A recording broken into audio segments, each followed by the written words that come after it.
प्रदेश के यशस्वी माननीय मुख्यमंत्री योगी आदित्यनाथ जी को मैं उनके उद्बोधन के लिए आमंत्रित करता हूं। नियुक्ति पत्र वितरण के आज के इस कार्यक्रम में मंच पर उपस्थित प्रदेश सरकार में मेरे वरिष्ठ सहयोगी उप मुख्यमंत्री श्री ब्रजेश पाठक जी, प्रदेश के वित्त और संसदीय कार्य विभाग के मंत्री श्री सुरेश कुमार खन्ना जी, प्रदेश के प्रमुख सचिव गृह श्री संजय प्रसाद जी, पुलिस महानिदेशक श्री देवेंद्र सिंह चौहान जी, पुलिस महानिदेशक प्रशिक्षण Shri RP Singh ji, ADG law and order Shri Prashant Kumar ji, ADG PAC doctor KS Pratap Kumar ji, हमारे यहां पर उपस्थित सभी मंत्रिमंडल के मेरे सहयोगी माननीय विधायकगण, पुलिस के सभी वरिष्ठ अधिकारीगण और आज जिन्हें 9055 सब इंस्पेक्टर रैंक के सभी हमारे पुलिस बल के हिस्सा बन रहे नौजवान साथियों, मैं आप सबको आज के इस अवसर पर हृदय से बधाई देते हुए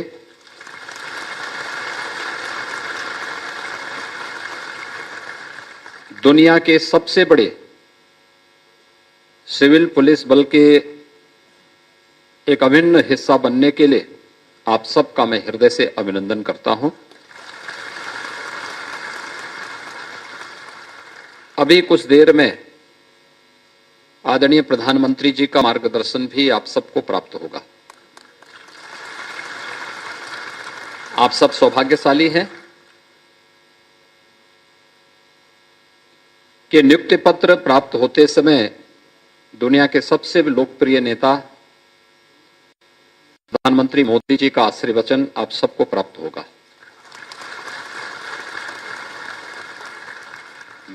मिशन रोजगार आदरणीय प्रधानमंत्री जी की प्रेरणा के कारण द्रुत गति से आगे बढ़ पाया है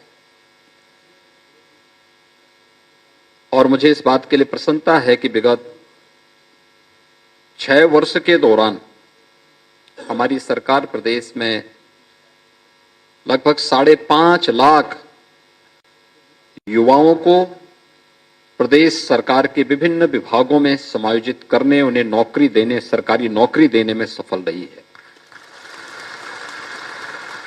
जिनमें 1,60,000 से अधिक तो केवल उत्तर प्रदेश पुलिस बल के अंदर ही हमने नियुक्ति की प्रक्रिया को पूरा किया है। आप सब जानते हैं कि उत्तर प्रदेश पुलिस बल में क्या स्थिति थी। जब 2017 में हम लोगों ने सत्ता संभाली थी तो 1.5 लाख से अधिक पद रिक्त थे। पीएससी की 54 से अधिक कंपनियां समाप्त कर दी गई थी। फायर ब्रिगेड के नाम पर विभाग तो था, लेकिन बुनियादी सुविधाओं के अभाव में जब मैंने एक बार प्रारंभ में इस विभाग का रिव्यू किया था तो मैंने एक ही बात पूछी थी। मैंने कहा अगर किसी गली में आग लग जाए आप क्या करेंगे? उन्होंने कहा साहब हमारे पास कोई भी इक्विपमेंट नहीं है, उस प्रकार के वाहन नहीं है। किसी हाई राइज बिल्डिंग में आग लग जाए तब क्या करेंगे? उनके पास कोई उपाय नहीं था। आज अत्याधुनिक सुविधाओं से युक्त हमारा फायर ब्रिगेड भी उसी मजबूती के साथ खड़ा है। पीएससी के सभी 54 बटालियन को पुनर्गठित कर दिया गया है। पीएससी की 3 नई महिला बटालियन का गठन भी किया जा चुका है और साथ साथ कुछ नए जनपदों में जो सुरक्षा की दृष्टि से अत्यंत संवेदनशील थे, उन जनपदों में पीएसी की नई बटालियन की गठन की कार्रवाई भी तेजी के साथ आगे बढ़ रही है। उत्तर प्रदेश पुलिस बल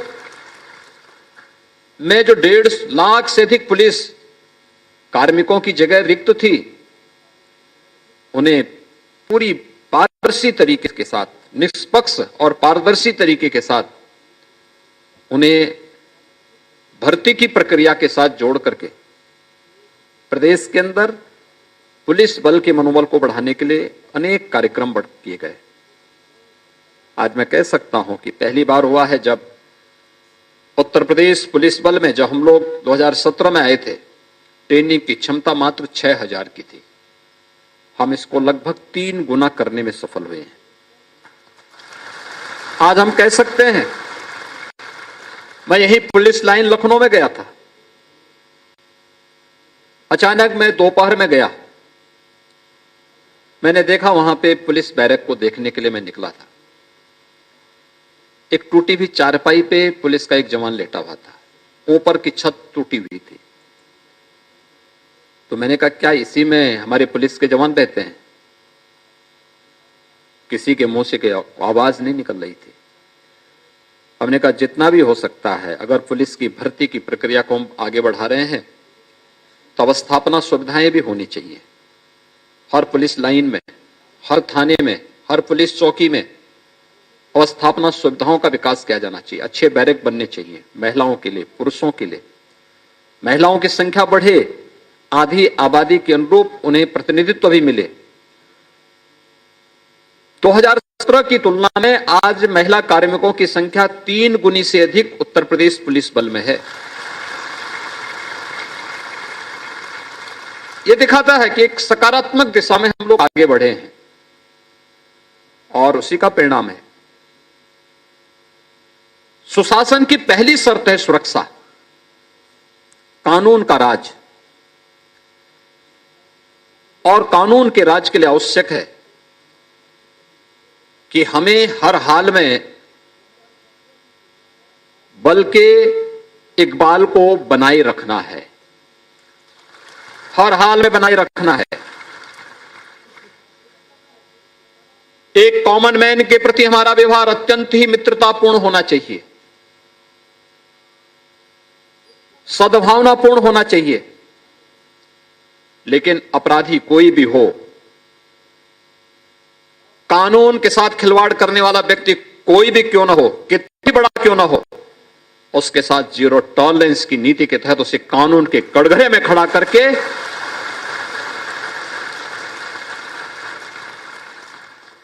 उसको उसका सही जगह पहुंचाने की कार्रवाई से भी हमें हिचक नहीं करनी चाहिए। और जिस दिन पुलिस का इकबाल बना रहेगा, आप में से हर जवान की, हर अधिकारी का सम्मान भी बना रहेगा। जब हम पुलिस के इस इकबाल को तोड़ने का प्रयास करेंगे तो मुझे लगता है एक बार स्वयं भी, जो भी व्यक्ति इसके साथ खिलवाड़ करने का प्रयास करेगा, वह स्वयं भी एक बार अपने आप को टूटा हुआ महसूस करेगा, अधूरा महसूस करेगा। और मुझे लगता है जीवन नहीं हो सकता है, इसको आप जीवन नहीं कह सकते। पिछले 6 वर्ष के अंदर हम लोगों ने प्रदेश के अंदर पूरा प्रयास किया है कि कैसे हम सब विभागों के साथ मिलकर के इन कार्यक्रमों को आगे बढ़ा सकते हैं। सेफ सिटी के कार्यक्रम को हम नगर विकास के साथ मिलकर के आगे बढ़ा रहे हैं। केंद्र और राज्य सरकार मिलकर के इन कार्यक्रमों को आगे बढ़ा रही है। आज सभी 17 नगर निगमों से युक्त हमारे 17 नगर, बड़े महानगर और गौतम बुद्ध 18 नगर हमारे ऐसे हैं जो सेफ सिटी की ओर जा रहे हैं, जहां पर हम लोग पूरी तरीके से एक एक गतिविधि को सीसीटीवी कैमरे के माध्यम से कैद करके, ICCC के माध्यम से हम वहां पर न केवल वहां की ट्रैफिक मैनेजमेंट की व्यवस्था को, बल्कि सेफ सिटी के पूरे कॉन्सेप्ट को भी वहां पर प्रभावी ढंग से लागू कर रहे हैं। समय के अनुरूप हमें अपने आप को तैयार करना होगा। अपराध की प्रकृति बदली है। पहले अपराध की चुनौती भौगोलिक हुआ करती थी, आज उसकी नई प्रकृति बदली है। विकास के साथ तकनीक से सक्षम युवा उस दिशा में कैसे प्रभावी भूमिका का निर्वहन कर सकता है। अपराधी से 10 कदम आगे सोचने की प्रवृत्ति हमारे मन में जब होगी, तब हम उसको अपने नियंत्रण में ले पाएंगे। अगर हम लकीर के फकीर बने रहेंगे तो नहीं प्रभावी कदम उठा पाएंगे। और इसीलिए प्रदेश सरकार ने 18 रेंज में 18 साइबर थाने स्थापित किए हैं। शेष अन्य जनपदों में भी वहां पर साइबर क्राइम को रोकने के लिए थानों के गठन की कार्रवाई और हेल्प डेस्क के निर्माण की कार्रवाई को युद्ध स्तर पर आगे बढ़ाया है। महिला सुरक्षा के क्षेत्र में भी बेहतरीन कार्य उत्तर प्रदेश ने किया है। ई प्रोसिक्यूशन लागू करने वाला देश का सबसे अग्रणी राज्यों में उत्तर प्रदेश है। उत्तर प्रदेश के बाद कोई भी राज्य आएगा वह उत्तर प्रदेश से आधे से कम में है। यानी उत्तर प्रदेश ने एक लंबी छलांग इस दिशा में आगे लगाई है। और उत्तर प्रदेश के अंदर हम लोगों ने पुलिस के इसी रिफॉर्म को आगे बढ़ाते हुए 1973 से मांग थी कि उत्तर प्रदेश में पुलिस कमिश्नरेट सिस्टम लागू होना चाहिए। हम लोगों ने लागू कर दिया। आज 7 नगर उत्तर प्रदेश के ऐसे हैं जहां पुलिस कमिश्नरेट सिस्टम है और पुलिस वहां पर प्रभावी ढंग से लोगों के मन में सुरक्षा का भाव पैदा कर रहा है। कानून का राज सुशासन की पहली शर्त है और सुशासन की पहली शर्त इस बात को तय करती है कि युवाओं के रोजगार को देने में हम लोगों की भूमिका क्या है, नागरिकों को सम्मान देने और नागरिकों के विश्वास को अर्जित करने में हम कितना सफल हो पा रहे हैं। आज आप देख रहे होंगे हर एक स्तर पर। अभी हाल ही में उत्तर प्रदेश के अंदर 2 बड़े इवेंट हुए। 10, 11, 12 फरवरी को ग्लोबल इन्वेस्टर समिट हुआ। देश और दुनिया का हर निवेशक उत्तर प्रदेश में आया। जो निवेशक पहले उत्तर प्रदेश में आने से डरता था, आज वह लखनऊ में आकर के 3 दिनों तक रहा। 25,000 से अधिक निवेशक उत्तर प्रदेश में आया। 35 लाख करोड़ रुपए से अधिक के निवेश के प्रस्तावों पर साइन करते हुए आज इस बात की इंतजार कर रहा है कब सरकार हमें बुलाएगी और हम अपना निवेश उत्तर प्रदेश के अंदर करके अपने बिजनेस को आगे बढ़ा करके उत्तर प्रदेश के नौजवानों के लिए नौकरी की सुविधा देंगे। नहीं तो यही प्रदेश था, यहां पे जिन लोगों का निवेश था वे भी अपना बंद करके भागने के चक्कर में थे। यहां पे पलायन होता था, कहीं कैराना का, कहीं कांधला का पलायन। वीरान लगते थे वे शहर। मैं 2 वर्ष पहले उस जनपद में एक बार फिर से गया। क्या परिवर्तन हुआ? ये परिवर्तन केवल ऐसा तो नहीं कि केवल मुझे अधिकारियों के द्वारा दी गई रिपोर्ट के आधार पर है। नागरिकों के मन में क्या भाव है, और मुझे देख के अच्छा लगा कि 17 के पहले जिस कैराना कस्बे में बिनानी थी, उजाड़ सा लगता था, फिर से वह आबाद होकर के बड़े बड़े मॉल वहां पर बनते हुए मुझे दिखाई दिए। तो मैंने लोगों से पूछा, मैंने कहा ये तो लोगों ने कहा सब सुरक्षा के कारण ये संभव हो पाया है। मैंने कहा जो लोग यहां से भागे थे, कहा वे आकर के फिर से अपना बिजनेस आगे बढ़ा चुके हैं। अब लोगों को भय नहीं लगता है। एक परिवार जो कैराना से प्लान कर चुका था, उस परिवार की एक छोटी सी बच्ची से मैंने भेंट की। मैंने उससे पूछा, मैंने कहा स्कूल पढ़ती हो? उसने कहा मैं 6ठी क्लास में जाती हूं। मैंने कहा स्कूल जाने में भय नहीं लगता है? कहा नहीं साहब, अब कैसे भय, अब तो सारे अपराधी पलायन कर चुके हैं, हम वापस आ चुके हैं, अपराधी पलायन कर चुके हैं। हमें आज विश्वास है अपनी पुलिस पर। एक बच्ची जब इस बात को कहे, एक नागरिक जब इस बात को कहे एक व्यापारी जब इस बात को कहे, एक सड़क राह चलता हुआ नागरिक जब इस बात को कहे, तो मान करके चलना चाहिए कि हमारी दिशा सही है। ग्लोबल इन्वेस्टर समिट के साथ ही यहां पर हम लोगों ने G20 का एक बड़ा आयोजन किया। आप सब जानते हैं G20 दुनिया के 20 बड़े देशों का समूह है। दुनिया के सबसे बड़े संसाधन पर, दुनिया की सबसे बड़ी जीडीपी पर, दुनिया के सबसे ज्यादा इनोवेशन और रिसर्च पर जिनका अधिकार है, पेटेंट पर जिनका एकाधिकार है, उन देशों का समूह है G20। अमृतकाल के प्रथम वर्ष में प्रधानमंत्री मोदी जी के नेतृत्व में भारत इसकी अध्यक्षता कर रहा है और उसकी बैठक अभी डिजिटल इकोनॉमी से संबंधित एक 3 दिवसीय समिट लखनऊ में आयोजित हुआ था। वे लोग आए थे, दुनिया के 20 देशों से तो थे ही, 9 मित्र देशों के भी प्रतिनिधि थे, 7 अन्य देशों के संगठन भी प्रतिभाग किए थे। ग्लोबल इन्वेस्टर समिट हो या G20 का समिट, इन दोनों में एक चीज हमें देखने को मुझे मिली कि लोगों ने यहां की व्यवस्था, आतिथ्य भाव को तो सम्मान की दृष्टि से देखा ही, उन्होंने इसको भी बहुत महत्व से लिया कि पुलिस का व्यवहार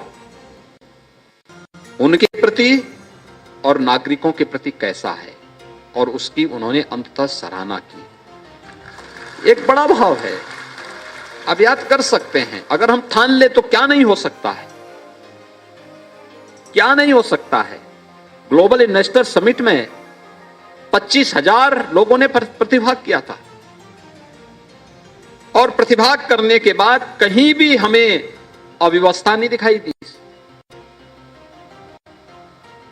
यह दिखाता है, यही जनविश्वास का प्रतीक बनता है, जब हम किसी भी नागरिक के साथ, किसी भी अतिथि के साथ कोई भी दुर्व्यवहार न हो, कहीं भी ट्रैफिक जाम में लोगों को न फंसना पड़े, कहीं भी किसी भी प्रकार की कोई अराजकता, गुंडागर्दी के लिए कोई जगह न हो, मानना चाहिए आपकी दिशा सही है। और वह हम लोगों ने इन 2 इवेंट के माध्यम से राजधानी लखनऊ के अंदर देखा है। प्रदेश के अंदर आज 18 के 18 जो हमारे पुलिस परिक्षेत्र हैं, उन सभी मुख्यालयों पर यह नियुक्ति पत्र वितरण के कार्यक्रम चल रहे हैं। सब में कुछ ना कुछ नयापन भी लाने का प्रयास हुआ, अच्छा हुआ। उत्तर प्रदेश के प्रति लोगों के मन में विश्वास बदला, उत्तर प्रदेश का परसेप्शन बदला है। अन्यथा आप जैसे नौजवान ही, आप तो सौभाग्यशाली हैं कि आपने अपनी शिक्षा इन 6 वर्षों के अंदर प्राप्त की होगी, प्रतियोगी परीक्षाओं की तैयारी की होगी। आज अपनी प्रतियोगी परीक्षा के माध्यम से निष्पक्ष और पारदर्शी भर्ती प्रक्रिया के माध्यम से आपका चयन उत्तर प्रदेश पुलिस बल के लिए हो रहा है। उसमें नागरिक पुलिस बल में सब इंस्पेक्टर के रूप में, प्लाटून कमांडर के रूप में, अग्निशमन अधिकारी के रूप में आपका चयन हुआ है। लेकिन आप सोचिए, आपसे ठीक पहले की वो पीढ़ी, 6 वर्ष पहले जो उत्तर प्रदेश के अंदर भर्ती की तैयारी करता था, प्रतियोगी परीक्षाओं की तैयारी करता था, यहां तो नहीं उसका चयन हो पाता था, लेकिन उत्तर प्रदेश के बाहर जाकर के उसे अपना नाम छोड़ना पड़ता था। पहचान का संकट भी उसके सामने था। ये पहचान का संकट किसने खड़ा किया था? कौन वे लोग हैं जो उत्तर प्रदेश के हमारे नौजवानों के सामने पहचान का संकट खड़ा कर दिए थे? हम लोग देखते थे उत्तर प्रदेश के नौजवानों को दिल्ली में या देश के अन्य क्षेत्रों में वे किसी न किसी प्रतियोगी परीक्षाओं की तैयारी के लिए जाते थे, मिलते थे या परिचित होते थे, मिलने के लिए आते थे। उनके साथ और भी नौजवान होते थे। हम पूछते थे, भैया कहां के रहने वाले हो? कहते साहब हम दिल्ली में ही रहते हैं। अरे रहने वाले कहां के हो? और साहब कभी हमारे पूर्वज रहते थे उत्तर प्रदेश में, लखनऊ के, और आजमगढ़ का तो कोई नाम ही नहीं लेता था। नाम ही नहीं लेता था। बहुत सारे जिले ऐसे थे जहां का लोग नाम ही नहीं लेना चाहते थे। तो हम पूछते थे क्यों, बोलो ना, गलती उस धरती की थोड़ी है, उस सिस्टम की गलती है जो पहचान का संकट खड़ा करती थी। लेकिन आज मैं कह सकता हूं कि उत्तर प्रदेश के 75 के 75 जनपदों में रहने वाला हर नागरिक अपने जनपद का नाम बड़े गौरव के साथ ले सकता है, क्योंकि उत्तर प्रदेश के सभी 75 जनपदों ने कुछ नया दिया है। हम लोगों ने उसको एक पहचान दी है, वन डिस्ट्रिक्ट वन प्रोडक्ट के नाम पर भी। आज कोई आपसे कहेगा, आप कह सकते हैं हम आजमगढ़ से हैं। आजमगढ़, हाँ, ये वही जनपद है, राज्यकार हमारे जनपद ने दिया है, आप बोल सकते हैं। आप इस देश में जब विदेशी आक्रांता हमला कर रहे थे, उन आक्रांताओं का जवाब देने वाले महाराज सुहेलदेव जिस धरती पर पैदा हुए थे, वह धरती हमारी है। वहीं से मैं आया हूं, जहां पर 1857 के प्रथम स्वातंत्र समर में वीर कुंवर सिंह ने विदेशी हुकूमत को चुनौती दी थी। वहां से मैं आया हूं। यह आज हर व्यक्ति बोल सकता है, वहां का नौजवान भी बोल सकता है। लखनऊ के बारे में भी लखनऊ का नौजवान बड़े गर्व के साथ कह सकता है। और उस व्यवस्था को बनाए रखने की जिम्मेदारी आपके पास आने वाली है, क्योंकि ये 9055 जो उत्तर प्रदेश का यंग ब्लड है, जो आज उत्तर प्रदेश पुलिस बल का हिस्सा बनने वाला है, अब प्रशिक्षण के लिए जाएगा इसके बाद तत्काल, और प्रशिक्षण के बाद अपना योग्य प्रशिक्षण लेने के बाद फिर वह उस बल के सक्रिय गतिविधियों का हिस्सा बनेगा। उस समय आपकी असली परीक्षा प्रारंभ होगी। और इसलिए प्रशिक्षण से कभी भी पलायन करने की आवश्यकता नहीं, मुंह छुपाने की आवश्यकता नहीं। देखिए, फोर्स के लिए एक बात कही जाती है कि प्रशिक्षण में जितना पसीना बहेगा उतना ही बाद में खून बहाने की नौबत नहीं आएगी। ये फोर्स पर पूरी तरह फिट बैठता है। प्रशिक्षण जितना मजबूती के साथ ले, टेक्नोलॉजी का उपयोग करना भी सीखिए। डाटा चोरी जो हो रही है, साइबर क्राइम से संबंधित जो मामले हैं, तमाम प्रकार के अपराध की नई प्रकृति जो बदली है, आपको फॉरेंसिक लैब में भी हम लोग ट्रेनिंग देने की कार्रवाई प्रारंभ करवाएंगे। उत्तर प्रदेश तो अपना स्वयं का इंस्टीट्यूट बना रहा है फॉरेंसिक लैब का। Forensic institute of Uttar Pradesh police and forensic institute Uttar Pradesh के अंदर ही बनने जा रहा है, जिसमें इसी सत्र में हम पाठ्यक्रम भी प्रारंभ करने जा रहे हैं।